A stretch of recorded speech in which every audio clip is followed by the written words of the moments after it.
বসন্ত দিনে ভালোবাসা দিবস, আবার একই দিনে ইসলাম ধর্মাবলম্বীদের অন্যতম বড় ধর্মীয় উৎসব পবিত্র শবে বরাত।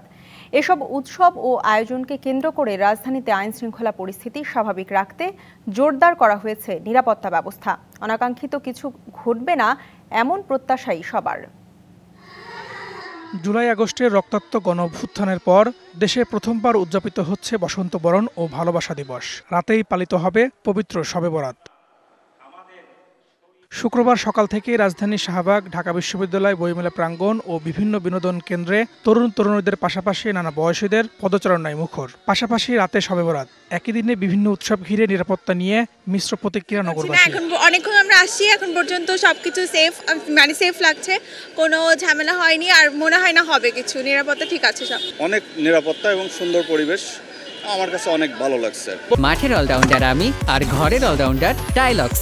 টাইলক্স টয়লেট ক্লিনার, ক্লিন মানেই টাইলক্স। বলতে গেলে নিরাপত্তা একটু কমই। পুরো বিষয়টি মাথায় রেখে শহরের বিভিন্ন গুরুত্বপূর্ণ পয়েন্টে বিশেষ নিরাপত্তা ব্যবস্থা নিয়েছে আইন শৃঙ্খলা বাহিনী। মোতায়েন করা হয়েছে অতিরিক্ত সদস্য।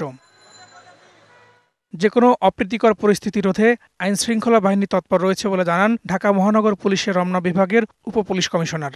বিশেষ করে ভালোবাসা দিবস এবং পয়লা বসন্ত উপলক্ষে এই দুইটার জন্য আমাদের কিন্তু আলাদা প্রোগ্রাম করা আছে এবং একেবারে সব জায়গায় আমাদের নিরাপত্তা নিশ্চিত করার জন্য যা করণীয় করা আছে। সন্ধ্যার পরে আমাদের এই যে পবিত্র শবে বরাত উপলক্ষে আমাদের আরও এক্সট্রা আবার নতুন করে প্রোগ্রাম আছে সন্ধ্যার পর থেকে।